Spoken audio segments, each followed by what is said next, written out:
Welcome back to the BEAM&Flow podcast. This is a nitty-gritty exploration of your body, energy, awareness, movement, and flow. I'm your host, Chloé. I'm a proudly Latina curandera, or a healer and a coach, guiding spirit-led rebels to their richest lives. Your richest life includes community, a deep group of fellow seekers to hold you accountable, help you heal, encourage you, and celebrate with you. Ready to connect? Lista? Let's go! Buenas. I am so excited to this is our first on-location podcast at Flower of Life Chiropractic. You've heard me talk about them in many, many episodes, so I figured it's time for you guys to meet the magic. This is the magic team. I get asked all the time who I go to make sure that my body stays in alignment while I'm working on people. And it's these two. I've been seeing you for 7 years. I figured it out today. It's been 7 years that I've been a patient and a friend. And I'm so excited because you have no idea the power that you're about to receive just from talking to them. Okay. So for people who have no idea what BGI is, what is BGI and how is it different from regular chiropractic work? I'm going to start, and then you can fill in. Who are you? Oh, let's start with that, who they are. I'm Dr. Erin. I have been a chiropractor for 9 years now, and we got introduced to BGI while in chiropractic school. So it has been a lens that I have used through my entire education, and it has become who I am. So we'll dive into it a little bit more about like what it means to us and how we look at the world, because it's not just about looking at each other's bodies. It's really how we view the world now. And it's really powerful. So I hope that you guys get to take home a little bit about our lens, and you can put our glasses on and see the world the way that we do. So I am a prenatal and pediatric chiropractor, and James is my husband. And we have had Flower of Life Chiropractic now for 9 years, and that's about me. What about you, James? I'm Dr. James Cardo. I've been a chiropractor for 9 years, pediatric and prenatal chiropractor. And we see all humans in all walks of life. But that's the niche that we like to hang out with the most. And through the lens and the framework of BGI, I've taken what I do in chiropractic, what I do in Brazilian Jiu-Jitsu, and even strength and conditioning. And I've changed my paradigm of thought because of BioGeometric Integration in a very dynamic and fun way. So BioGeometric Integration, BGI. I'm going to let you define it, but when I first heard about it, I was like, oh, okay, these are the chiropractors I should be going to.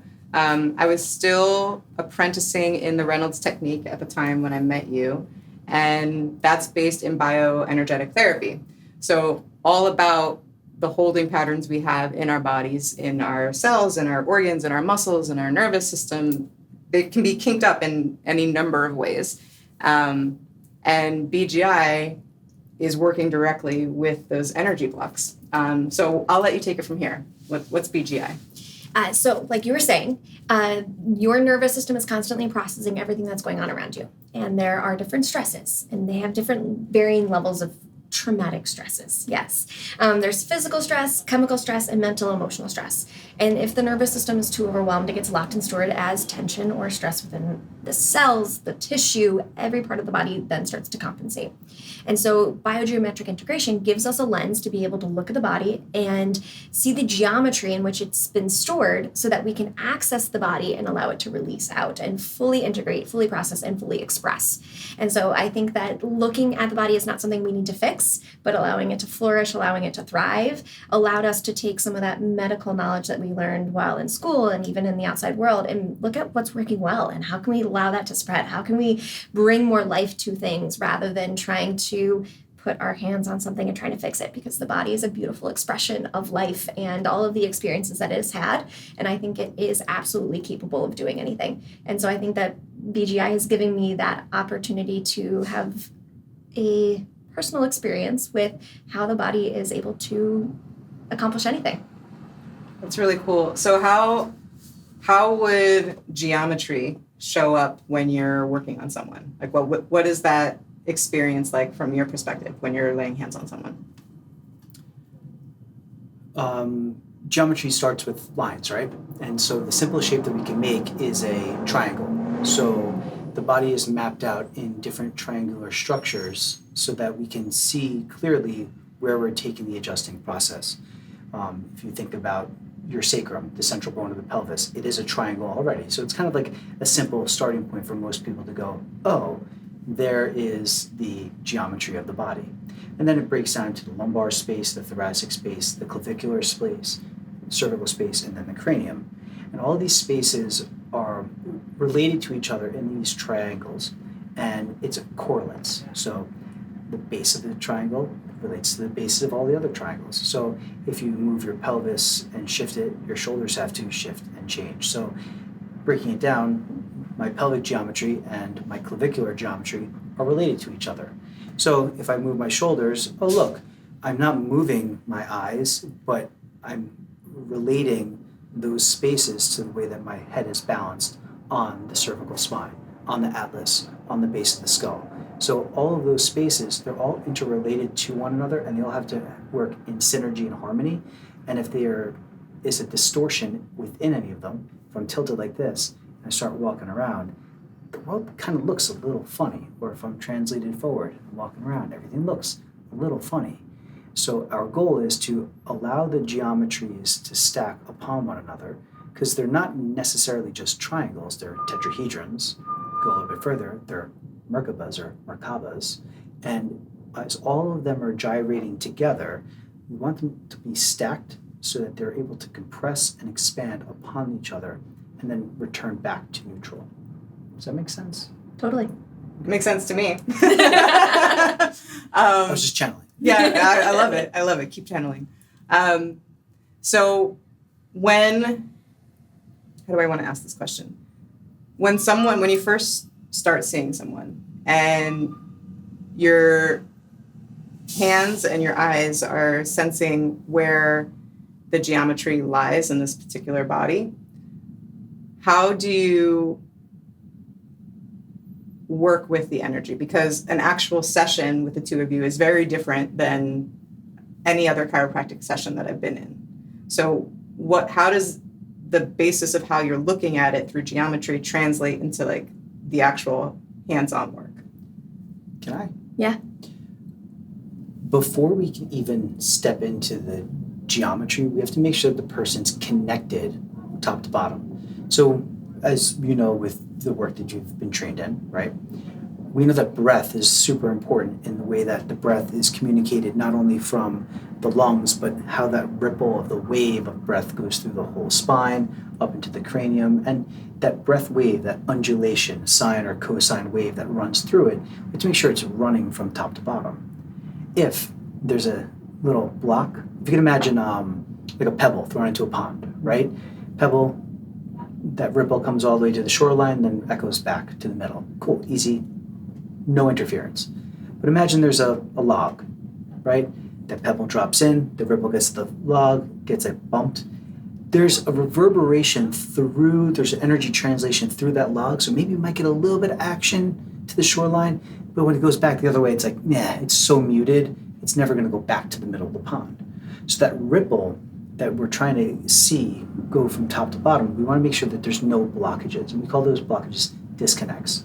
Some of them are really recent, and some of them are really ancient, and somewhere in between, right? So we want to make sure that breath wave is moving top to bottom before we can even look at where the patterns of subluxation or the patterns of geometric stuff that we're looking at can even come to the surface. We have to make sure that the breath is moving well and creating full connectivity through all the systems of the body.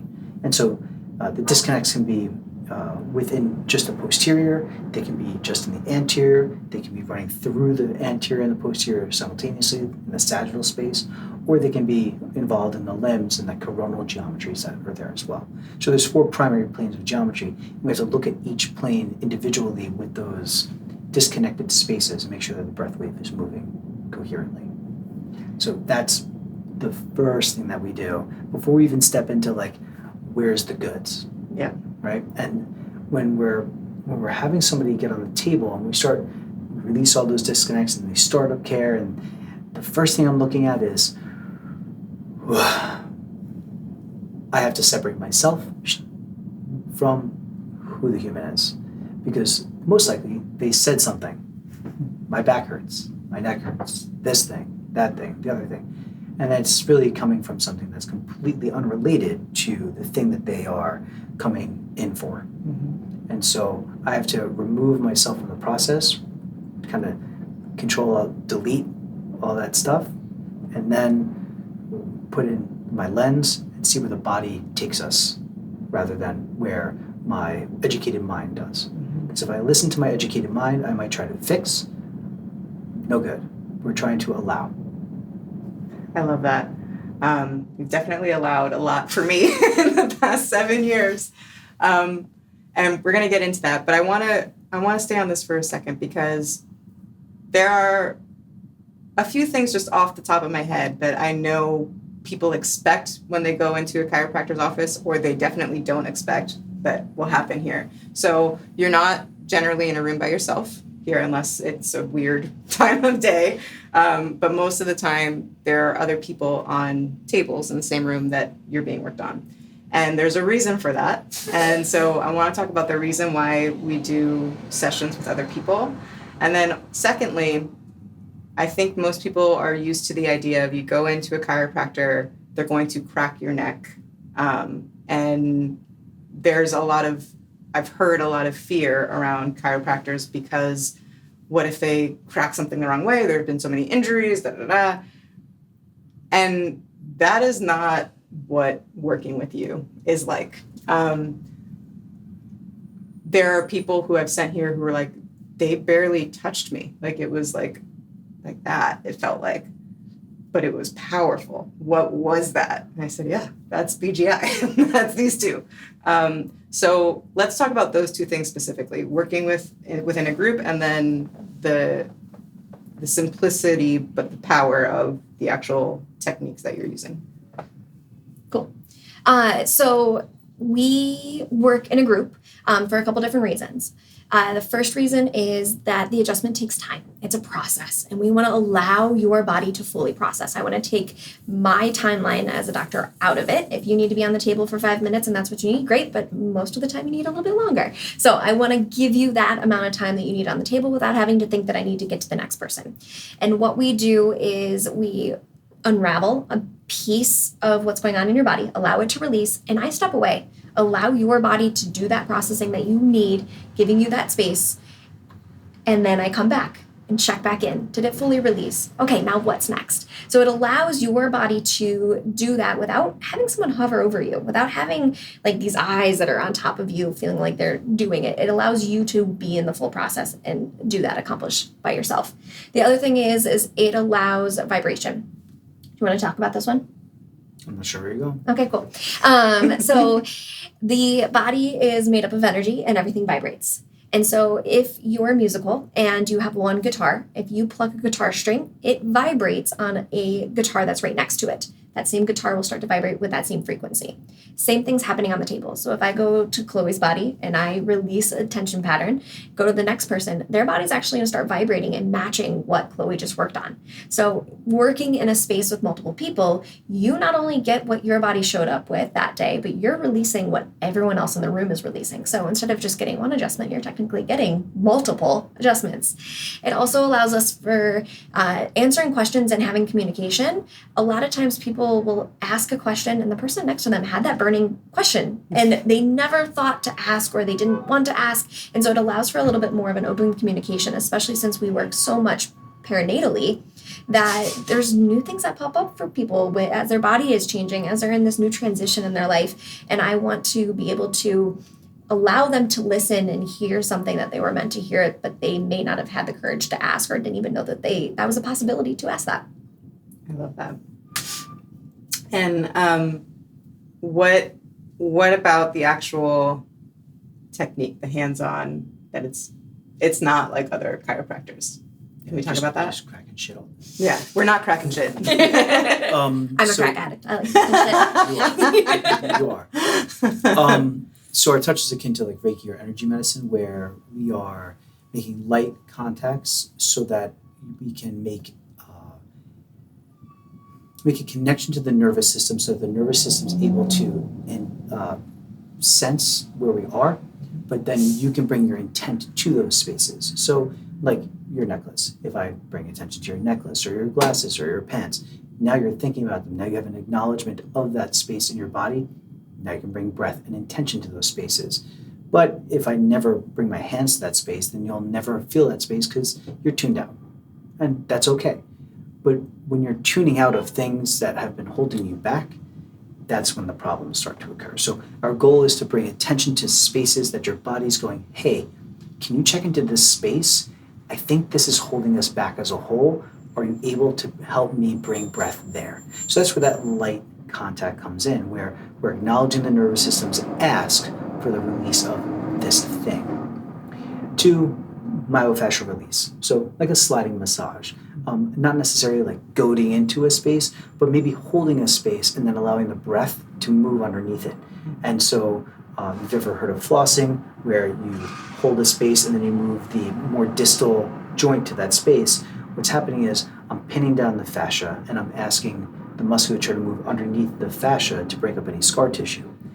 The goal with the contacts of the different levels, one might be a fascial or soft connective tissue contact. The myofascial release is a muscular contact, where the traditional chiropractic input that makes noise is a bone or structural contact. So we're looking at the different tones of the body.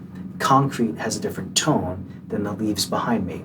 So we have to match the different tones within the body so that we can start releasing the patterns that are stored within each of those different types of structures. If you're a traditional chiropractor and the subluxation or the disruption within the nervous system is lying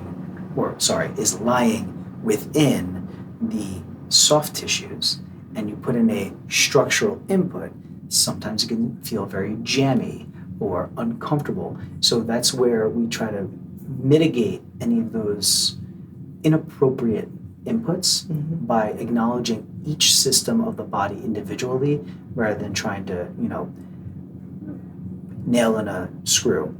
Yeah. Does that make sense? So if we're acknowledging each system, then we're able to use the right tool for the right thing. And I do want to add that not every adjustment in the moment feels incredible. Like you're not doing like tough or hard adjustments, but if there's something holding and it doesn't want to release, it might fight you a little bit. And so, but you always warn me. You'll always be like, this might feel a little spicy. This might be a little tough, and breathe, and I can breathe through it. But I just want to acknowledge, like, this isn't necessarily all sunshine and rainbows. I feel great afterwards, but there are times when work has to get done. I truly believe that we all have an innate superpower, and it's smiling and breathing. We can all smile, we can all breathe, and it's whether or not you want to cultivate that. Some stuff's not going to be awesome, and it's okay, but we kind of have to go, oh wow, this sucks, and that's okay, but we can smile, we can breathe, and sure enough, when you're on the other side of it, you go, oh, that really wasn't as bad as I thought it was. Yep. And then, boop, you just took a step forward in evolution. Now you're a brand new sense of self, and now you're able to adapt to the next thing that much easier. Because the next time, it might be something different. It might be beautiful, it might be magical, it might be awful. And that's okay. It's about peeling back those layers of the onion. So, I mean, if you leave an onion on the countertop for long enough, what happens? You cut it open, what's on the inside? New life. Right? So we're peeling back until we get back to that fresh green. Yeah.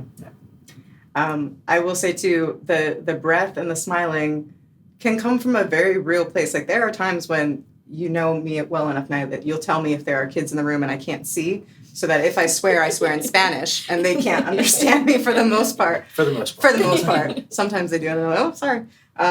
But I say it with a smile. Like I'll say, coño, when I'm smiling though.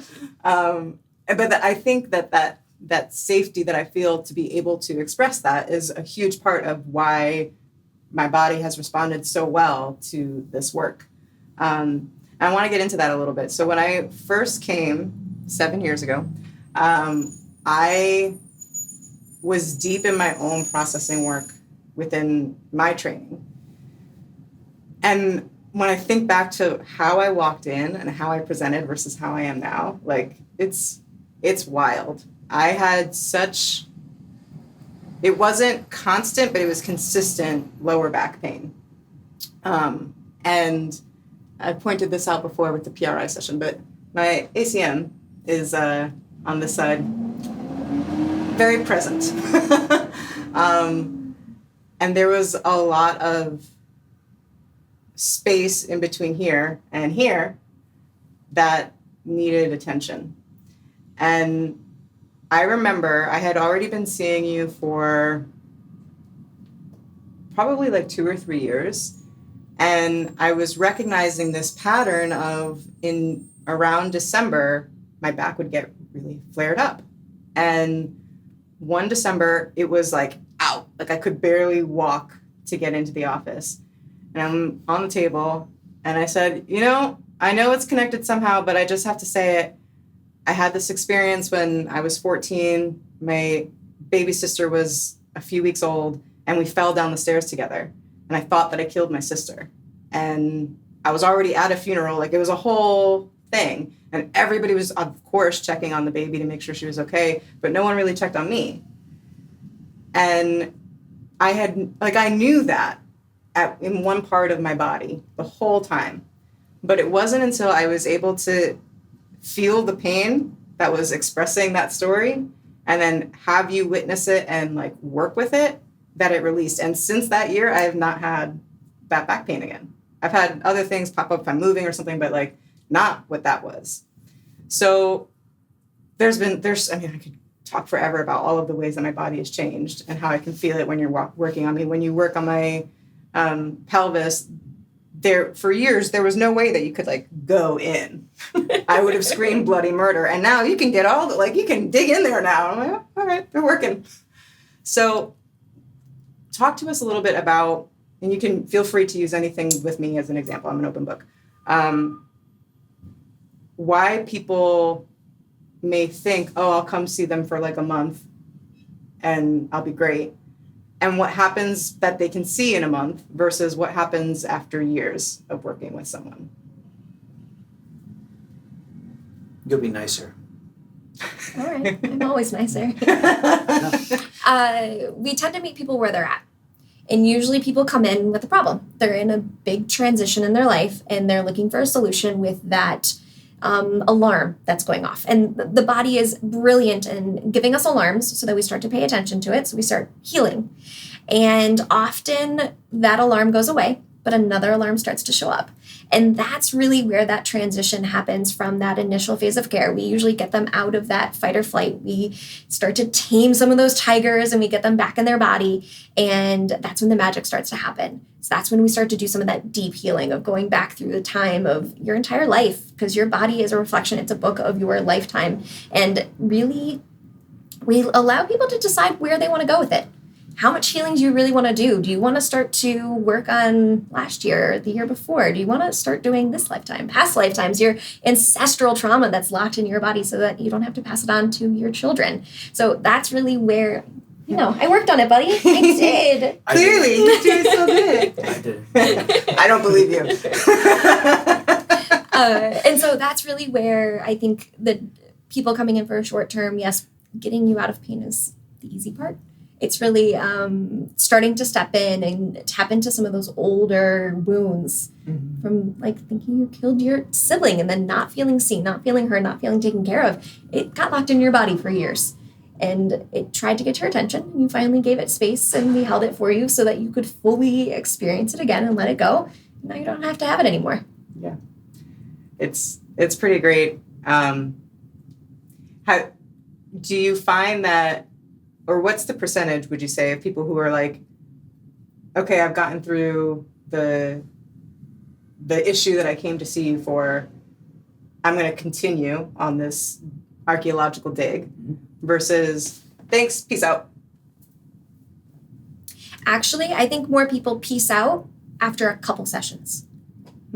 I think that they come into care, they only do like a couple, the pain's gone, they don't even commit to a package. They're not even like ready to kind of dive in. Their body almost like knows that they are not willing to quite go there yet. They stay in that safety net. They're like, okay, the pain's gone. I don't even like need to go through the 8 sessions or the month of care. Let's stop here. We're gonna stay in this. I would say that's when people tap out. I don't know if I have a percentage, but people tend to show back up when their body's ready, you know, like it'll also be like people will sign up for care and they'll go through it and they just disappear. We're like, oh, okay. But their body's building back up that next pattern that they're not quite ready to face yet. And they'll show back up in the office when they're ready. And I think that that's where we're also a little bit different is we're here to hold space. We're here to hang out. We're not going to hound you to make sure you're following your care plan because it's you and your body. It's your journey. We're absolutely here to support you in whatever way that is. And we love you almost too much sometimes. We really do care and want you to have that journey. But yeah, I would say... And then there's the other side of it. Like, yes, 100%. We meet people where they're at. Erin says something that's interesting phrasing because it's true. We meet people at transitions. And so everybody's transitioning to some degree or another. We just happen to see transition into parenthood. We see transition into being on this plane. You know, you're in an aqueous environment and all of a sudden, hey, gravity, there it is. But we also see people that they're unclear in what this is. Transition out of your marriage. Which is where I was coming into. We'll get and there. So the next transitions that people see, like, yeah, we might get people for a couple of visits, but then they're like, I'm out, and they move. They might be here they might be practicing for a while, and they're chipping through their stuff, and then all of a sudden one day, I quit my job. I'm moving to England. Or Puerto Rico or Mexico. So, all over the world. All over. So it's like people are in these transition moments and we're just there to support them. And when we're there to support them, we're allowing them an opportunity to take that next step in evolution for themselves. And whatever that looks like, some people just, the grass that they're on, they don't even approach the fence. They're just like, hey, look at my grass. And they never want to do anything else. And that's okay. Totally their choice. But the people that hit the fence and are like, what's over there? They're always curious. We're just giving them the opportunity to like either dismantle the fence, just a construct, or peek over and go, oh, I've been there before. Why am I here? Why don't I just go there? So it's these little layers of deconstruction that we're trying to allow people to do. And it just comes up. Yeah. And I never limit the adjustment. No. Like one adjustment could absolutely change the trajectory of the world. I mean, I could adjust a child who turns out to be the president and like really drastically changes things. So just because I adjusted them once doesn't mean that I didn't do anything. And I think that that's, again, the profound work of BGI is you don't know what belief system got shifted. You don't know what belief system got erased. And they're going to view the world differently. They're going to show up in the world differently. It may be a father that actually shows up for their family or like, who knows what it is. But everyone has their unique story and has so many people around them that they're affecting from a direct level. So if we can help their nervous systems just take in the world and show up in the world a little bit differently, then I think that we're doing our job. Yeah, if people are just not in panic all the time, then it's like, oh, it is actually kind of nice out today, isn't it? It's like, oh, it's hot. Oh, it's cold. Oh, it's this. Oh, it's that. Or it's just weather's weather. And the sun's on the other side of the clouds. It's always sunny. yeah, I love that. it's a star. It's Weather's a star. weather. It's always sunny. Totally like the two personalities came out in one sentence. I love it. But it's not about it like gloom and doom. It's just like today's the day. Like for any infinite possibility to happen. It's always sunny. Really believes that. Because it really is always sunny. For me, it's like I have an opportunity. It doesn't matter. Like, I don't know who's coming in today. I just know I have this opportunity to do something awesome with whatever I'm given. I try to do my best. We definitely do, both of you. I do want to touch on what you mentioned, which is transitioning out of a marriage, how I came to them. I actually wasn't 100% sure that I would be transitioning out of my marriage when I came in, but I was in the end curtain call of it. And I remember it was probably around this time, 7 years ago, I came in for a session and my husband was with me. And you actually offered him a session and he declined, which I was fully expecting him to decline. But I remember being like, feeling, it was very clear that my life was off because I was coming into this space that I knew already was so healing and nourishing for me. And like, I needed to be here. And having him come in, I was like, this is not, like, something is out of alignment. Like, I feel awkward with him here. Like, he's not even, like, I feel the judgment. I feel the confusion. I feel all of the, what the fuck are you doing right now? Sorry. Not sorry, he's your dad. You hear it. All the time. But I was, it very quickly ended after 11 years. And it was such a powerful thing to have the two of you to come to every week and come out of that. And when I think about all of the different transitions I've been in over the last 7 years, I'm not kidding when I say, like, I'm moving to Texas partially because you guys are there. Like, I've moved away to other countries and it's not been good. It's not been good when I can't see you. And that's not me giving you my power in terms of like, I need you, but there's a relationship within my body and this work that it's too profound to like peace out on. It just, I can't imagine. I've been to other BGI chiropractors too, and it's just not the same.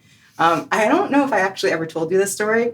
I dated this guy for like 2 weeks, and it was during the time when I had it was right before I had the epiphany of my back pain.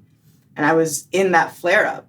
And he was like, oh, I have to take you to my chiropractors. They're amazing. They're like nothing you've ever seen. I was like, no. My chiropractors are like nothing you've ever seen. It's fine. Like, I know who to go to. And he was so insistent. And I was working in Midtown and he picked me up and he took me to Jersey, like an hour and a half into Jersey. I go to see this chiropractor. I'm like, all right. I get on the table. And he says, your body is much more open than any other bodies that I work on. I said, well, yes, I'm a body worker. I've been doing this for a long time. And I see chiropractors. And he said, what kind of chiropractors do you see? I said, they do BGI. And he's like, that's what we do. And I looked at this guy who brought me an hour and a half away. I was like, I was 2 blocks away from their Midtown, their Chelsea location. I did not have to come to Jersey for this. But you did. But I did. You did. And I had the comparison. And I was able to say, no, I'm going to stick with Erin and James. Thank you. There are a couple of sessions that a couple of times that I've come in that I want to touch on, because I think that it's really important for people to understand how deeply different this is. So I don't remember what was going on, but I came in for an adjustment and I was clearly going through something. And I felt my body like shivering. Like I felt like I was in the Arctic. And I didn't fight it. I hate being cold. Like all of the stories about I fucking hate being cold, like everything about it came up and I was just on the table. I just let it happen. I think I was probably crying. And then it passed and you came over and I said, what was that? I've been shaking. Like I thought I was in the Arctic. And you said, yeah, I was thinking like, should we adjust the temperature? Should we give you a blanket? And then I thought, no, just let her do her thing. And I was so grateful for that because whatever was happening happened and it was able to stay here when I left. But that doesn't happen in any other chiropractor's office. Like to allow that deep of a processing to happen doesn't exist anywhere else that I know of. So that was one experience. There was a couple of years ago, I don't even know what I did, but I hurt my leg so bad that I couldn't walk. I couldn't sleep. And I begged. I was like, please, I know I'm not on the schedule. Can I please come in? I'll drive. I was living in New Jersey. I'll drive from Jersey, please. And I came in and you were like, dude, you're injured. Like, I've never seen you like this. You're injured. I came in for the session. And it's not always like I'm walking out and I'm great. Sometimes it takes a day or two. But I went home that night and all of a sudden I could sleep. And the next day it was gone, like completely gone. So, I mean, when I say I couldn't walk, I couldn't sleep, and it was just gone. And then the other one that I wanted to talk about was I came back. I was living in Mexico for 7 months, and I came back, and all of this stuff started coming up. I had sciatica, which I'd not had. It was like spreading down my legs. My toes were pins and needles all the time. And I'm coming in like pretty consistently and I'm saying, what is going on? Like, I'm doing all of the things. You're doing all the things. What is happening?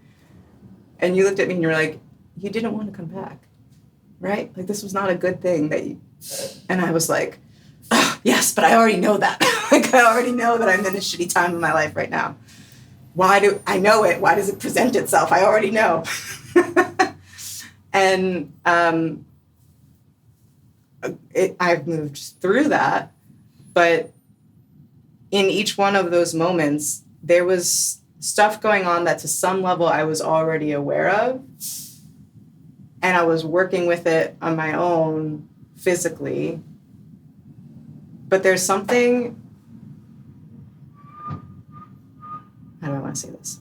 I work primarily with the lymphatic system these days, and I think there's something really divine about the fact that that's where I was led, because the lymphatic system is the one system in the body that doesn't clear itself. You need external manipulation, either water or massage, or like you need to move the lymph. And that's a system that is our detox system. It's how we get rid of waste and toxins and negative energy. So I think there's something really beautiful and divine about the fact that we actually need other people to clear that system. And I think it's mirrored in my own life because the work that we do together, it's, even though I do all of the stuff on my own, there are things that I can't touch in myself. I need someone else's hands. So I want to talk a little bit about how disconnected we've come from that fact. Like, touch was the original medicine. Like, that was it. And we've come so far from that now if anyone even puts hands on you, you're like, don't touch me. So what has your experience been around shifting that story of touch?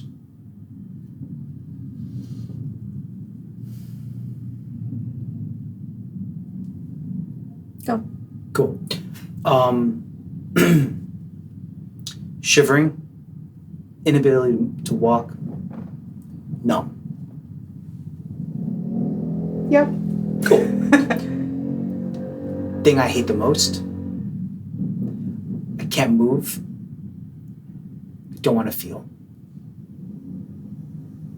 So all of those things were divine processes for yourself. Processing each of those things, the thing you dislike the most. And then, I can't move. Well, what about the lymphatic system? Isn't it like the thing that has to move to process all the detox? Like you just said it, right? Mm-hmm. So if I can't move, then I can't live. It's vulnerability. Deep, deep, deep, deep vulnerability. Numb. I couldn't feel my toes. Pain, yeah, sure, pain's pain. But when you can't feel, oof. Or you're choosing not to feel, and it's like all of those different things. It's like, I don't want to be here, so I'm going to just be numb to it. So your body's manifesting all of these different things as a way to cue you to the processes that are happening all of the time. And so if you're chunking away at these little processes, bit by bit, then as you come out the other side of it, you go, okay, I'm feeling this thing again. What do I do about it? Oh, I worked through it. Blah, blah, blah, blah. And so if I come to you and say, hey, can you help me out with this thing? And you're like, yeah. So I need help with this thing. It's like, I don't know how to help this space here. You're like, yeah, let me take a look at it. Like, no, you can't look at it. Yeah, but I need you to, no, I can't look at it. Well, why not? It's bad. It's the same thing. It's like, you can't look at it, you can't touch it, you can't feel it, you can't smell it, you can't taste it, nothing. I need help, but yet nobody's allowing the help to happen because they're denying people the ability to help them. People love their stories. People love their stories. I'm so good at telling them. I love their stories. I'm too short. I'm too this. Blah, blah, blah. I'm 5'4". Right? All of the stories, I'm not going to play in the NBA. All of the stories. That's a limiting belief. I'm going to dunk. All right, there's limitations. well, Muggsy Bogues was 5'3". Anyway. If you He have a wasn't trampoline, dunking. you can dunk with a trampoline. Well, So. there's always sunshine. Can lower the hoop. So my thought is that when you start deeply believing in the story, the spell that you've cast on yourself, or let others cast on you, then you're not actually even willing and able to even work on that stuff. And so if we're allowing the stories to run the show, then we start to get into trouble. And as far as addressing the touch part of things,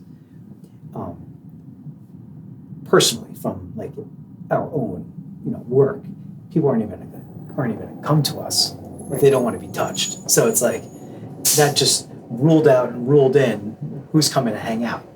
I mean, granted, Erin does have the capacity to adjust from distance, but that's not a skill I've cultivated yet. But at the same time, it's definitely something that is much more necessary in the world. I mean, when you go to the MD for a checkup, do they even touch you?